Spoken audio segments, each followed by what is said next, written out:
नमस्कार, मैं हूं आपके संग नित्यम मंत्र यंत्र तंत्र वास्तु के विशेष कार्यक्रम के साथ। पूजा हम सभी करते हैं, लेकिन सब लोगों को पूजा की फल की प्राप्ति नहीं होती है।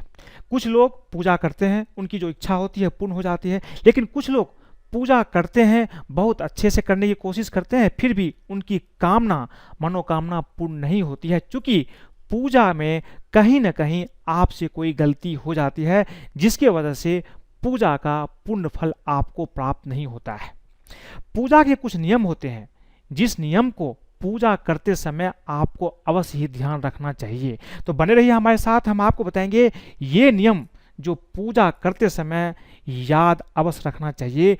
पूजा करने के क्या है खास नियम, इसके बारे में हम आपको एक एक करके बताएंगे। लेकिन इसके पहले अगर आप हमारे चैनल को सब्सक्राइब नहीं किए हैं तो कृपया इसे सब्सक्राइब कर ले तथा बेल बटन को भी दबाएं, ताकि नए वीडियो का नोटिफिकेशन आपको तुरंत मिल जाए। पूजा करने और भगवान को प्रसन्न करने के कुछ नियम कायदे होते हैं, जिनका पालन करने से घर में संपन्नता बनी रहती है। किस भगवान की पूजा में कौन सा फूल चढ़ाना चाहिए, या फिर दीपक को किस दिशा में जलाना शुभ होता है, इन सब बातों की जानकारी ही पूजा को सफल बनाती है। पूजा करने और पूरे विधि विधान से पूजा करने में बहुत फर्क होता है। पूजा का पूरा फायदा मिले और मन शांत रहे, इसके लिए कुछ नियम है। इन बातों को ध्यान में रखना बहुत ही जरूरी होता है।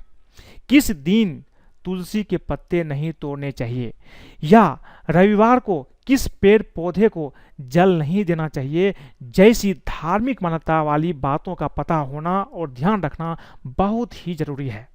पूजा पाठ के इन नियमों का वर्णन आपको कथाओं और धार्मिक पुस्तकों में मिल जाएगा। अगर आप रोज पूजा करते हैं और आपका मन अशांत रहता है, तो इसका मतलब है कि आपकी पूजा पाठ में कहीं कुछ गलती हो रही है। मन की शांति और जिस भी मनोकामना से पूजा की जा रही है, उसकी पूर्ति के लिए पूरे विधान से पूजा का किया जाना बहुत जरूरी है, तभी जाकर के आपकी कामना पूर्ण होती है। आज हम जानते हैं कि पूजा के दौरान किन बातों का ध्यान रखना चाहिए। कुछ जरूरी नियमों का पालन आपको अवश्य ही करना चाहिए। पहली चीज है, शिव जी, गणेश जी और भैरव जी को कभी भी आपको तुलसी नहीं चढ़ानी चाहिए। तुलसी का पत्ता बिना स्नान किए नहीं तोड़ना चाहिए। शास्त्रों के अनुसार यदि कोई व्यक्ति बिना स्नान किए नहाए ही तुलसी के पत्ते को तोड़ता है, तो पूजन में ऐसे पत्ते भगवान द्वारा स्वीकार नहीं किए जाते हैं। तुलसी के पत्तों को 11 दिनों तक वासी नहीं माना जाता है। इसकी पत्तियों पर हर रोज जल छिड़क कर पुनः आप भगवान को अर्पित किया जा सकता है, आप इसको अर्पित कर सकते हैं। लेकिन जो महत्वपूर्ण बात है, रविवार, एकादशी, द्वादशी, संक्रांति तथा संध्या काल में तुलसी के पत्ते आपको नहीं तोड़ना चाहिए। सूर्यदेव को शंख के जल से अर्घ आपको नहीं देना चाहिए। भगवान शिव को भी शंख से आपको जल अर्पित नहीं करना चाहिए। भगवान सूर्य, गणेश, दुर्गा, भगवान शिव और विष्णु ये पंचदेव कहलाते हैं। इनकी पूजा सभी कार्यों में अनिवार्य रूप से की जानी चाहिए। प्रतिदिन पूजन करते समय इन पंचदेव का ध्यान आपको अवश्य करना चाहिए। इससे लक्ष्मी कृपा और समृद्धि आपको प्राप्त होती है। मैं फिर से बता दूं कि पंचदेव हैं भगवान सूर्य, भगवान गणेश, माँ दुर्गा, भगवान शिव और भगवान विष्णु। किसी भी पूजा से पहले इनका ध्यान एक बार आपको अवश्य कर लेना चाहिए। माँ दुर्गा को दुर्वा, जो एक प्रकार का घास होता है, कभी भी अर्पित नहीं करना चाहिए। यह गणेश जी को विशेष रूप से अर्पित की जाती है, लेकिन ध्यान रखें, माँ दुर्गा को कभी भी आप दुर्वा अर्पित ना करें। दुर्वा रविवार के दिन आपको नहीं काटना चाहिए और नहीं तोड़ना चाहिए, इसका भी ध्यान आपको रखना चाहिए। बुधवार और रविवार को पीपल के वृक्ष में जल अर्पित आपको नहीं करना चाहिए आमतौर पर, लेकिन अगर कोई व्रत है, उस व्रत के दिन आप अर्पित कर सकते हैं। एक जो महत्वपूर्ण चीज है, प्लास्टिक की बोतल में या किसी अपवित्र धातु के बर्तन में गंगा जल नहीं रखना चाहिए अपवित्र धातु जैसे एल्युमिनियम और लोहे से बने बर्तन में कभी भी आपको गंगा जल नहीं रखना चाहिए। प्लास्टिक के बर्तन में भी रखना अशुभ माना जाता है। गंगा जल आप तांबे के बर्तन में रखना शुभ माना जाता है। केतकी का फूल कभी भी शिवलिंग पर अर्पित नहीं करना चाहिए। जब भी आप भगवान शिव की पूजा करते हैं सावन की महीना में या आप शिवरात्रि के दिन या किसी अन्य दिन, ध्यान रखें कभी भी केतकी का फूल आपको शिवलिंग पर अर्पित नहीं करना चाहिए। किसी भी पूजा में मनोकामना की सफलता के लिए दक्षिणा अवश्य चढ़ाना चाहिए। कुछ न कुछ रुपया पैसा आप पूजा में समर्पित कर दें, अर्पित कर दें, उसके बाद किसी को दान कर दें, यही आपके लिए अच्छा रहेगा। माँ लक्ष्मी को विशेष रूप से कमल का फूल अर्पित किया जाता है। इस फूल को 5 दिनों तक जल छिड़क कर आप पुनः चढ़ा सकते हैं। तो कमल का फूल अगर आपको मिलता है तो माँ लक्ष्मी को अवश्य अर्पित करें। हमेशा इस बात का ध्यान रखें कि कभी भी दीपक से दीपक आपको नहीं जलाना चाहिए।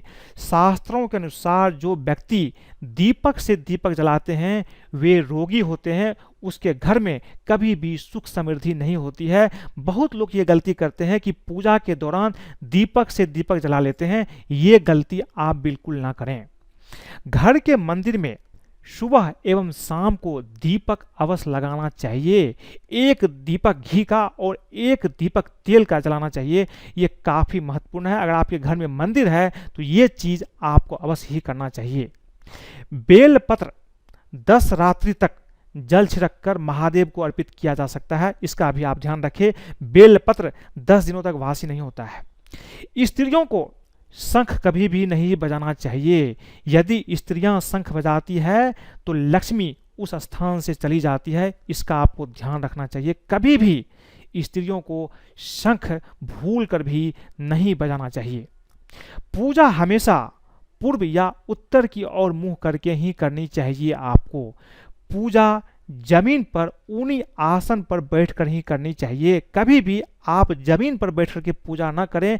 अगर आप पूजा करते समय कोई आसन का प्रयोग नहीं करते हैं तो पूजा का जो फल प्राप्त होता है, जो मंत्र जाप की जो आपके शरीर में एक वाइब्रेशन होता है, वो जमीन के अंदर चली जाती है, आपको उसका कोई लाभ नहीं मिलता है। इसीलिए पूजा करते समय किसी आसन का प्रयोग आपको अवश्य करना चाहिए। पूजा घर में मूर्तियां 1, 3, 5, 7, 9 या 11 इंच तक ही होनी चाहिए। कभी भी घर में आपको मूर्तियां बहुत बड़ा नहीं रखना चाहिए, क्योंकि ये मूर्तियां रखना घर में अच्छा नहीं माना जाता है। इससे बड़ी मूर्तियां अगर आप घर में रखते हैं तो घर में कभी भी सुख समृद्धि की प्राप्ति नहीं होती है। तथा आपको ये भी ध्यान रखना चाहिए कि खड़े हुए गणेश जी की, सरस्वती जी की, लक्ष्मी जी की मूर्तियां भी घर में नहीं होनी चाहिए। जो मूर्तियां खड़ी अवस्था में हो, भगवान गणेश की, माँ सरस्वती की या लक्ष्मी जी की, उस मूर्ति को घर में कभी भी नहीं रखना चाहिए। इससे चूंकि लक्ष्मी चंचला होती है, वो घर से चली जाती है। खड़ी मूर्तियां आप अपने बिजनेस या व्यापार स्थल पे रख सकते हैं, वहां रखना ये अच्छा होता है। गणेश या देवी की प्रतिमा 3-3, शिवलिंग की 2 प्रतिमा, शालिग्राम की 2 और सूर्य भगवान की 2, गोमती चक्र 2 की संख्या में कदापि आप अपने घर में न रखें। अपने मंदिर में सिर्फ प्रतिष्ठित मूर्तियां ही रखें। उपहार, कांच, लकड़ी एवं फाइबर की मूर्तियां आपको नहीं रखनी चाहिए। साथ में खंडित और जली कटी फोटो और टूटा फूटा कांच आप तुरंत हटा दें। यह अमंगल का कारक है और इससे विपत्तियां आपके घर में निश्चित रूप से आती है। एक चीज मैं आपको फिर से बता दूं, किसी का गिफ्ट किया हुआ, जो उपहार में किया हुआ मूर्तियां भी आप घर में ना रखें, पूजा स्थान पे ना रखें। क्योंकि अगर आप कोई उपहार दी गई मूर्तियों या चित्र की पूजा करते हैं तो इसका फल दी हुई व्यक्ति को भी जाता है, इसीलिए आप इसका ध्यान अवश्य रखें।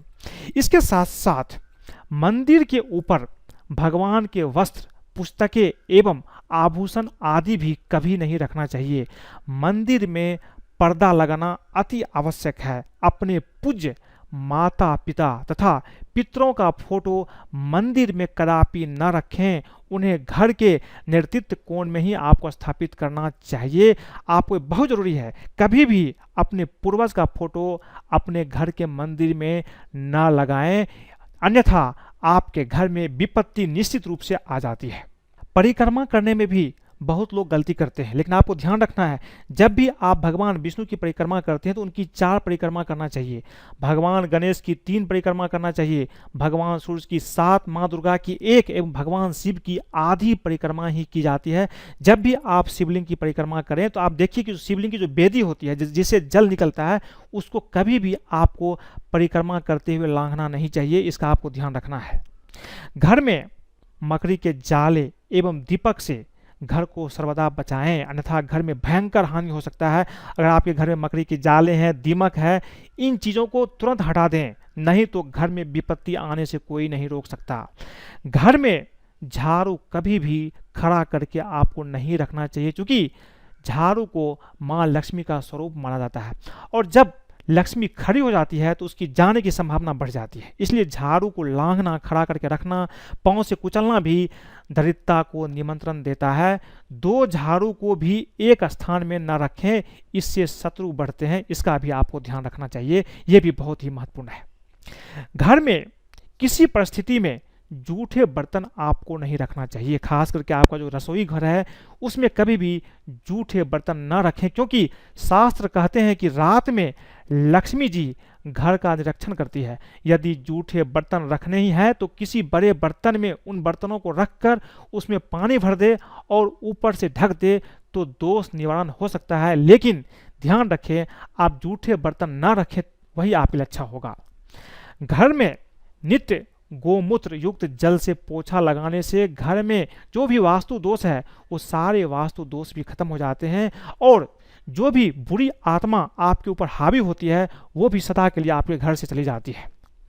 सेंधा नमक घर में रखने से सुख श्री लक्ष्मी की वृद्धि होती है, तो अगर आपके घर में सेंधा नमक नहीं है तो आप उसे घर में निश्चित रूप से रख सकते हैं, यह भी काफ़ी महत्वपूर्ण होता है। दक्षिणावर्ती शंख जिस घर में होता है उसमें साक्षात माँ लक्ष्मी एवं शांति का वास होता है, वहाँ मंगल ही मंगल होते हैं।